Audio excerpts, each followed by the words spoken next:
Scalebound cancelled. What does this mean for Microsoft and the future of Xbox? Here to discuss it with me, of course, it's Zach Sharps. Hey man. Hey, how you doing? I'm doing very, very well. Well, it's not Microsoft going. sure isn't. Yeah, exactly. So, of course, Platinum Games was making this dragon guy with a headphone game. It was a hack and slash game, action game, focused on the multiplayer as well. We saw some gameplay many times, and yeah, now they said, yeah, sadly, it's cancelled. It's not going to happen. It was slated to release this year, but yeah, from what we heard kind of right now is that the development sadly didn't go so well, and that they had some problems hitting the milestones they were going to hit. Platinum Games now, released a statement, an official statement, but it just said that they are like very disappointed that things ended up this way. And yeah, of course, right now a lot of people are saying, oh wow, there's another hole in the Microsoft lineup, and we discussed this, of course, already a little bit in our topic. Why should you buy an Xbox One? Discussing that, yeah, the lineup it is not as huge as interesting as, for example, a PlayStation 4 lineup with a ton of new IPs and kind of more blockbusters than, for example, a Sea of Thieves, a Crackdown, a Cuphead, stuff like that. Yeah. Halo Wars, obviously. So now, I mean, Skillbound was like the new IP, and Microsoft is lacking that a lot. I mean, Crackdown, we already saw that. They have like a ton of Xbox 360 generation games that they just continue and continue. It's like Guerrilla Games making a Killzone game like every time, and yeah, they're now moving on to Horizon, while Microsoft is still like, yeah, sitting in that same spot. And now Skillbound is gone, and I looked at that game like, okay, it will probably not sell well, so that's like one of the reasons why it's not that big of a deal that it's gone. But in terms of the whole lineup, I can see that, like, yeah, it was a game that you could look forward to because it was something else, and they're missing that right now. Well, yeah, and it's also a game from Platinum Games, which Platinum is known for good gameplay. And the other bad thing is, as well with Microsoft, is it's not like they haven't tried new IPs, it's just that they haven't done well. Like, you look at Sunset Overdrive, that game sold abysmally. You look at Recore, that game performed terribly. Then they threw in Ori. I saw a couple tweets with Ori and the Blind Forest on there, but that was also originally on PC. That game did really well, but it was also on PC and was way before their Play Anywhere thing. So I don't think that really even counts. So I mean, you look at all these games that they're trying to produce, and then they have one that a new IP that's canceled. That means that they just struck out 3 times. They're out. Like they're done. I don't think that I don't see anything around the corner that is new and interesting from them. And so what I think that they're going to be doing is making it so the Xbox brand is just a third-party box. Like, because that's pretty much what they're doing. The third-party box with Halo, Gears, Forza, stuff like that on it still.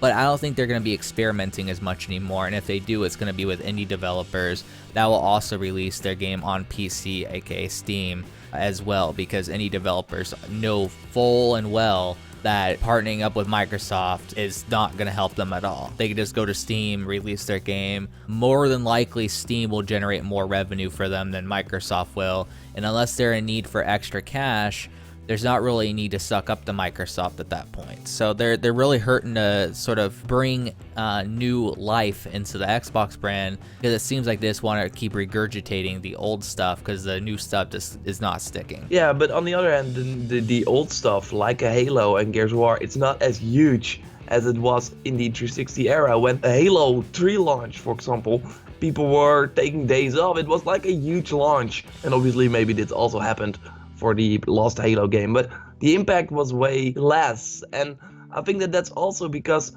there are just so many online games right now that do things differently. While Halo is not, I say this a lot, it's not created by Bungie that could probably take this game to the next level, and they did. Destiny is like Halo to the next level, but now that we have another studio trying to find their way, and of course, it's not a bad game, but it's not as good as Halo once was. And Gears the same, they play it pretty safe, and yeah, people are just, I know what I can expect from a Gears War, so why would I buy it? I already played this 3 times, or maybe even 4 if you bought Judgment as well. Yeah, I mean, it really comes down to the fact they're not bad games per se. It's just that they're so similar that you know what you're going to get from it, so you're not surprised anymore. Like, the rose-tinted glasses are gone. You're like, okay, this is another Halo game. It's another Gears game. It's another Forza.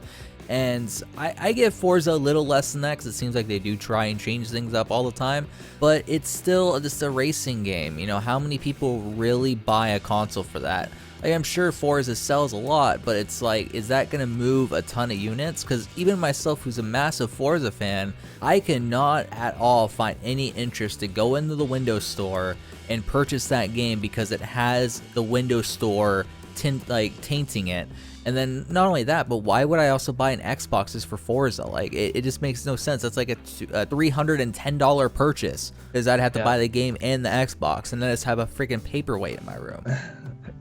Yeah, exactly. And of course, this is also interesting because they have a new console coming up. The Scorpio is going to get a full reveal at E3, and you need to have games with the console. I mean, it will be super powerful, 4K, 60 FPS.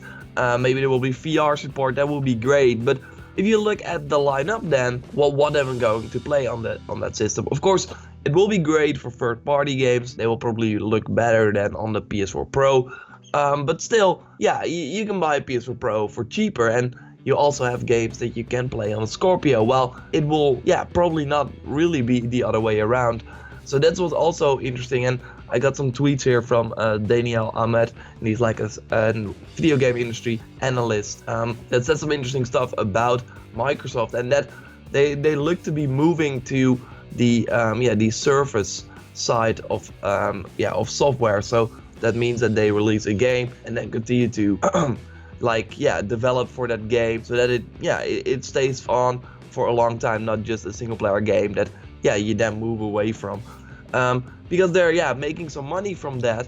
But on the other hand, the Xbox hardware revenue is decreasing because of course they sell the Xbox for way cheaper now.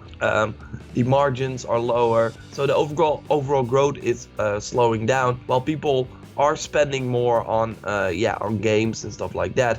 But still, if your console is not growing, then you will hit some sort of plateau. And I don't know if the Scorpio can maybe help that, but right now, and also with the bad news surrounding this, and then Sony coming out with a Gravity Rush 2 that gets some 9s and 8s, and you have and then the people start to realize, oh wow, there are videos right now from big websites like IGN, GameSpot showing the upcoming games for every platform. And if you look at the Xbox, it's just less. And then you also kill this game. So it just looks bad for Microsoft right now. I really feel that they need to announce maybe something earlier than E3, because they can't just sit on the games that they have right now, on the future we see right now, until June, don't you think? Well, I mean, it really comes down to the fact that people who bought the PlayStation 4 are fine with greatness awaits, because greatness will eventually come. Where on Xbox, it's mediocrity persists and keeps persisting, because you keep looking at the same games releasing. They're not trying anything new. They're playing it safe across the board. Now Scalebound's gone, and they need to do something. If they go with the platform idea and in terms of a service, and just sort of keep pumping stuff into their already existing games, they need to do something special with those games, those game IPs. There's no reason why, especially since Halo's storyline is complete garbage now, why they can't just bring Halo back to life by making it like a Destiny style game. And that would, I think, bring in a ton of revenue. It would hype up a lot of people knowing that is a thing. And I think that would be a solution for them to revive Halo and also sell Scorpios and new Xboxes and stuff like that, because we saw that the previous Halo was not a console seller because it was the same old thing, same 6 to 8 hour campaign, and then it was a cash grab ending, and that was basically hey, play the next 3 games and then we'll just do another cash grab ending. And so I think they really need to move away from that and definitely change their formulas up. And there's not really much that they would have to do at that point. They can just steal ideas from other companies and execute them with their IPs, and they'll be fine. So if they go in that direction, I think that would mix it up a lot more and get a lot more people excited for that. Yeah, because then the whole year they have like some new stuff for their existing games, while also releasing some other games. But yeah, if you have like some sort of Horizon coming up from Sony, then you maybe just release a huge update for your big game or something like that. Yeah, it could be a way to go, but on the other hand, and that's why I think the Sony strategy, and I want to dive a little bit into that like in another topic for someday, that Sony is releasing a ton of single player games, and they leave the service model to the third party, to the Activision, to the EA, to Ubisoft. So they will just have this amazing game that you can play. It's a little bit of a vacation. So you play like Rainbow Six Siege all the time, or Destiny, and Horizon comes out, you jump into that, finish it, and then go back to that service game. If you want to compete with those games, it will be super hard. And Sony is just giving you options beside those games, while they have like marketing deals for Destiny to get exclusive content to entice people to play it on the PlayStation. While Microsoft is then going to compete with those games, I don't know if that would be smart though. But on the other hand, it could mean that they have some games that just keep on going, keep on living. And they of course did it a little bit with Halo, but it's not as popular anymore. And I don't think you want to make a Halo Destiny game, because there's already Destiny, and Activision is going to sink so much money into that. And if you are playing on an Xbox One, or maybe that Halo game will then also release on the PC, and you have friends on the PS4, or just overall you want to discuss like the big thing, you want to discuss Destiny, and even if you're playing on another platform so you can play together, you still want to discuss the experience. While if you're on your own playing the Halo game, I don't know, it will be interesting right now with the Scalebound cancellation. They kind of used that. I saw a tweet, I don't know from who it was, but saying, oh, they use this Skillbound cancellation to promote their other games, because I think Phil Spencer said, but we have still Crackdown, Halo Wars 2, and State of Decay 2 coming. Okay. Yeah, but I mean, it really comes down to the fact that even if like a Halo hybrid MMO wouldn't necessarily outsell Destiny, we've seen that formula works really well money-wise, and it would generate a ton of interest in the brand once again. Because it would look flashy, and it would look entertaining. It would look new. Exactly.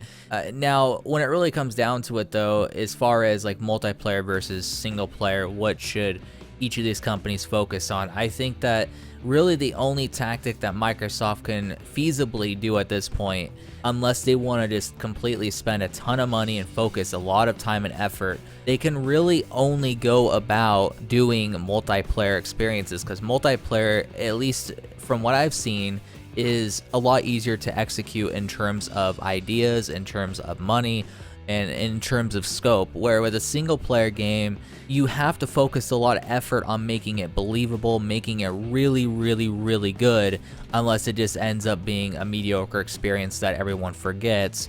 There's a lot more, I think, there to mess up than a multiplayer game, especially since they already have the multiplayer of Halo down in terms of its playstyle. They just need to do something different with it in a grander scale.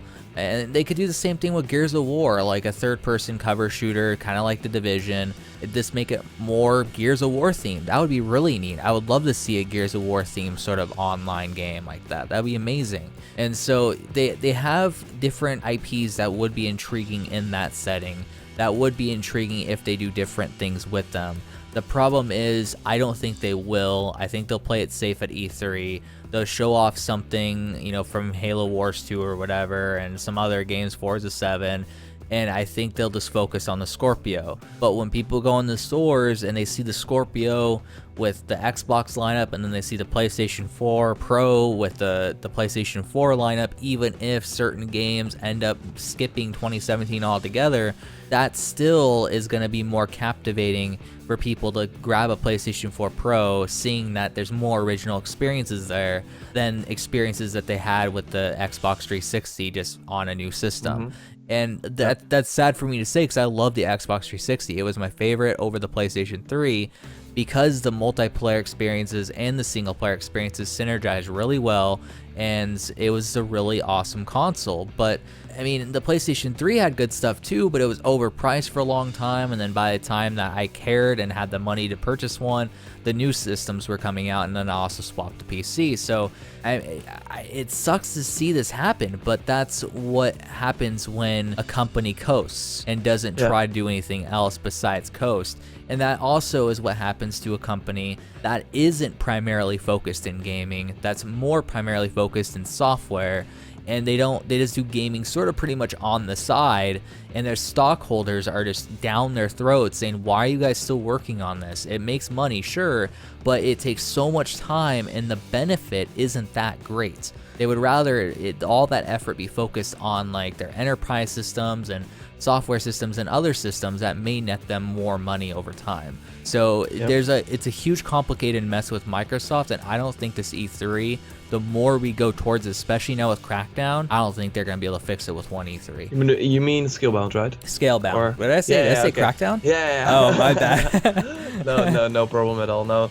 It will be super interesting. And right now, guys, it's not like Sony, for example, that they have like studios that are silent right now working on stuff that they can then unveil. I mean, of course they have 343 splash damage from Gears is of course working also on something, but they just released games, and 343 they will obviously, I think, announce a Halo game, but will we see it pretty soon? I mean, they need something just as well, and maybe they will go back to the third party and say, come over here, do another Rise of the Tomb Raider. But on the other hand, that also didn't really work out that well, so it just they're in a people tough off. spot.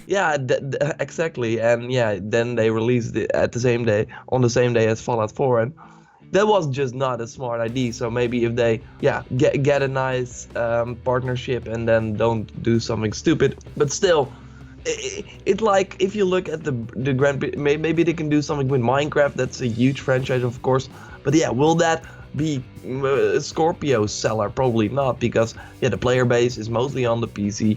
So 4K Minecraft. 60 FPS. Well, it's probably already way more on the PC. It will be super interesting, and I just think that they can't wait till June. They just have to do something, because it's pretty funny. We've been talking about the Microsoft 2017 and the state they're in for a pretty long time, and people now with the Skillbound news, people started to realize that wait a second. Now that they now this new IP is gone, so we have Sea of Thieves, State of Decay 2, Halo Wars, and Crackdown. And that's all. Wait, that doesn't look good. Where'd my rose-tinted glasses go? I just had them on a second ago. What happened? And it's not like Scalebound was going to change anything. It was just looking cool in it. Besides those games, it was just a name, or it could, for all we know, it could have ended up like a nice game. I mean, Platinum Games made Bayonetta. They made Metal Gear Rising: Revengeance. That's a really fantastic game that I really liked, and it could end up like a 9, but still it would not have sold.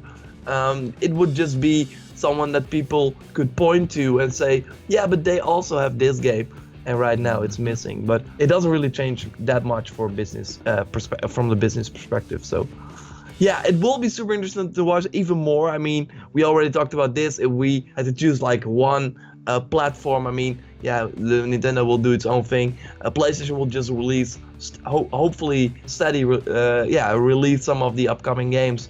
But Microsoft is really in this weird spot, and even saw people on Twitter doubt about Phil Spencer. Like, was he the right guy after all? And did he see this coming? And what is he going to do? And when he took over, what did we get? And yeah, he's done a pretty good job for being a replacement captain on the Titanic. I mean, what are you gonna do when a ship is sinking and it was set up so poorly for you when you initially come in? I mean, they couldn't have done a worse job to prepare that company before him. That's why they changed from the previous guy to him, because they're like, this is a disaster. Like, and he had to put out all those fires, and then by the time he put out all those fires and regain the trust in the community, then he had to figure out, okay, how the hell am I gonna get games on here? Oh shit, this is gonna cost too much money. All the people on the boards that have a shit ton of stocks in their company, who are invested in their company, do not want us to spend a ton of money on this. What am I supposed to do?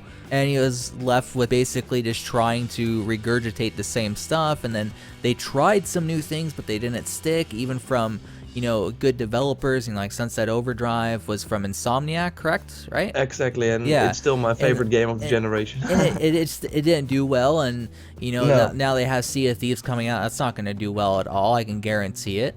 And then they also had Recore, which looked decent and looked promising, but it didn't really end up that great either. So, and now Scalebound is gone, and they just don't really have a lot that's interesting around the corner, and a lot of people are starting to see it. And I don't think it's fully Phil Spencer's fault. I just think he was dealt a really terrible hand, and he did his best with it, but his best wasn't enough. Yeah, and also, I mean, if you look at the games that they released, and they're also like, they made partnerships with a lot of like Japanese developers. I mean, Recore was created like from Inafune, of course, the guy that made Mega Man and Mighty Number 9, and we all know how that went. So maybe you should not have partnered with them or with Platinum Games. It was always like, I really see Xbox as this as this US platform with like the cool games. I mean, if you look at the guys from Gears of War, they're on steroids. Halo or the Master Chief is someone just with it's a cool character, but it has no emotion or something like that because of the helmet. Of course, you can really see the face. It's a cool looking cast of characters, and they have why reach out to Japan to say, hey, we want this guy with headphones. I mean, the Japanese market is like gone for Xbox. They have nothing to do there. They sell like 100 Xbox every week if they're lucky. And on the other hand, there's the PS4 selling for 40,000 a week. So why did they thought that this was a good idea? Even I mean, Nintendo also had a deal with Platinum to make Bayonetta 2. And that game, I don't know if it even sold like 100,000 copies. So I don't know what went on in their head. Maybe the Japanese developers are the only ones that want to do these partnerships. But I really think that Microsoft, they have to get this together, and they probably already have ideas. They knew about this Scalebound thing for a very, very, very long time. I even looked at some stuff that they already like. That's also like pretty interesting. They really just erased everything from Skillbound on their YouTube channel and stuff like that. But it was even before this announcement. It was already not on the Xbox website, and also just in a statement with what games were coming. It was already not there. So that was interesting. But still, Microsoft, I think they really have to do something before E3. Why not do some sort of PlayStation experience? Xbox experience. Maybe do a Scorpio event, and then at E3 just do something else. I mean, why can Sony do multiple press conferences and Microsoft is really just, I mean, in 2016 they had one. They just had the E3 press conference, and was that good? No, not at all. So it was fine, but it was not like this mind-blowing Sony press conference. So. It's all because at the beginning, Xbox and the regime that was there before Phil Spencer took fully loaded rocket launchers and blew their entire legs off. And no one wanted to touch them after that. Independent developers that may have wanted to partner with them just didn't want to. They knew it was going to just completely flop in the Xbox One. And they didn't know what changes were going to be made to make it succeed. And so I think Microsoft has lost the entire respect of a lot of people at that particular confidence. I mean, not respect. confidence in a lot of developers at that time.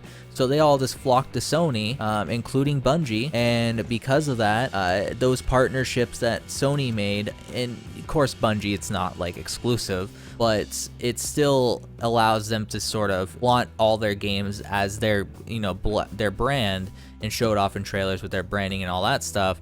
And then they also got a lot of other developers on board, and they have the Japanese market in their grasp, and they're not going to lose it anytime soon. And so they had a lot of good, solid foundations from the PlayStation 3 era, and since the PlayStation 3 era ended really well, they were able to just carry on to the PlayStation 4 and continue doing those things and continue those partnerships. No confidence was lost, where the other brand with Xbox, all confidence was lost at the beginning. So I think that played a huge part into this as well, and they just weren't able to play catch up, because who the hell wants to develop for Xbox One when there's so many more PlayStation 4 sold? And we've already seen with the Xbox One, new IPs just haven't been selling, new ideas just haven't been selling, and so and consoles just haven't been selling. So it's a damaged brand, and I hope E3 can help repair it, but we've seen that numerous years just haven't been enough for them to repair it over time. No, I mean, they've been selling more Xbox One asses than PS4s, like in some months in the US. I think from June even till October, so November PS4 took it back. But yeah, that's good, but still, it's like probably the difference between Xbox One and PS4 is just not a lot. And they of course had the S, so it was like cheaper. The PS4 Slim of course released later, so they're not like doing bad. And if you look at the Xbox 360 sales and compare them with the Xbox One sales, they're not like anything like, I think maybe they're even like better still. So they're doing a great job. But if you put it next to this behemoth that is the PS4, and for a developer you see, okay, we can put it on that system or both, or just focus on the Xbox One. And we also saw it with Titanfall and how that went. And it will be interesting. I still think that they have to do some third-party shit, but be smart about it. Under the shower, I thought about maybe BioShock, a third-party exclusive. That would be insane. That would piss. But that will kill off. the BioShock franchise. So why would 2K do it? Anger so many people if they did that. But it's coming, I think. And they just, I mean, Cyberpunk, of course, that will never be an exclusive because they simply can't afford that, I think. And but they will still like market that. But people will be smart about that. They know, okay, that's also coming to PlayStation. So all that, and CD Projekt Red has a ton of money in the bank. They don't need Microsoft dirty money. So exactly. So what could they do? The PC box. The I think that would really be interesting. Like open it up, make it a Steam box, but with your own games as well. I guess we can just leave it up to the comments. I mean, what do you guys think that they could do that is going to possibly bring the other side over? Because we saw with the new generation, when it initially released, Sony was able to bring over droves of Xbox people, including myself. And so, Microsoft has to respond and be able to do that as well. I mean, that's just the nature of the business and the console market. So, I mean, leave your guys' ideas. Is there any games that you guys think could possibly wind up showing up at E3 that we're just not aware of? I'll be interested to read your guys' comments regarding that, because I have no idea what they could do. Exactly. And it's also not like, they have to die, or no, I don't mind Xbox doing bad, but that's like a stupid thing to say, because and that's why I'm like I don't like this announcement and the way Microsoft is looking right now, because then we go back to the Sony we see like in this PS4 era, and they're getting a little bit arrogant again, like with, we have all these games, we will just see when we put them out. I mean, the competition is not like pushing us anywhere. So if Microsoft continues on this trend, then it will go down and down and down. Then Sony will have no reason to be competitive as well, and in the end that will be bad for everyone. Exactly. So they need to do something, and hopefully Microsoft will blow us away. But we will of course discuss this topic when we know more, when we are nearing the E3 in June. But for now, Scalebound cancelled. It's sad. Does it change anything for Microsoft? Not really in the end, business-wise. I mean, it looked enticing. I want to play it, but yeah, I can play it a lot of other games. So I will not like cry because of this, but still, it looked like a promising game, but business-wise, it was never going to do well. I think that will be the end. Zach, thanks a lot for discussing this topic with me. Of course, yeah, like Zach already said, let us know in the comments down below what you want to see Microsoft do to make it all go away, or to make them get back in the race a little bit. Like the video if you did. Subscribe for way more predictions and discussions here on the channel. And we will speak to you next time. Bye. Later.